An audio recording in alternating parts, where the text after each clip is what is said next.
జనుము జీలుగు విత్తనాలు కూడా సరఫరా చేయలేని చేతగాని దద్దమ్మ ప్రభుత్వం ఈ రేవంత్ రెడ్డి ప్రభుత్వం. ఏమైనా మాట్లాడితే పైసలు లేవు అంటారు. మరి అందాల పోటీలకి అడిగెలిచ్చినాయి పైసలు. 200 కోట్లు ఖర్చు పెట్టి అందాల పోటీలు పెట్టినాం. అందాల పోటీలతోని ఎవరికన్నా కడుపు నింపుతారా? ఇప్పటికి ఉన్నాయి వాట్లు. అందాల పోటీలతో ఎవరికైనా అనా పైసా సాయం జరిగిందా? వాళ్ళు ఒక ఆమె బ్రిటిష్ బ్రిటన్ ఇంగ్లాండ్ ఆమె చెప్పిపోయింది.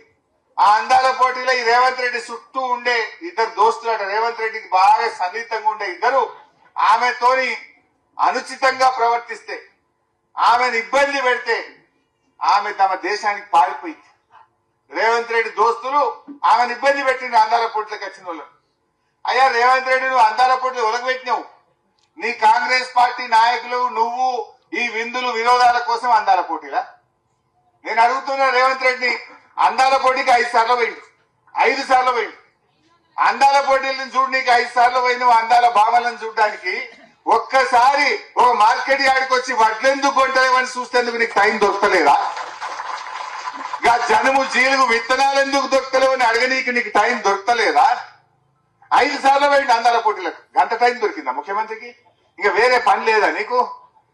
నీ దోస్తులు నీ చుట్టుండే కాంగ్రెస్ నాయకులేమో పాపం విదేశాల నుంచి వచ్చిన మహిళల పట్ల అనుచితంగా ప్రవర్తించి ఈ దేశ గౌరవాన్ని, ఈ రాష్ట్ర గౌరవాన్ని దెబ్బతీసిండ్రు ఇవాళ కాంగ్రెస్ పార్టీ నాయకులు.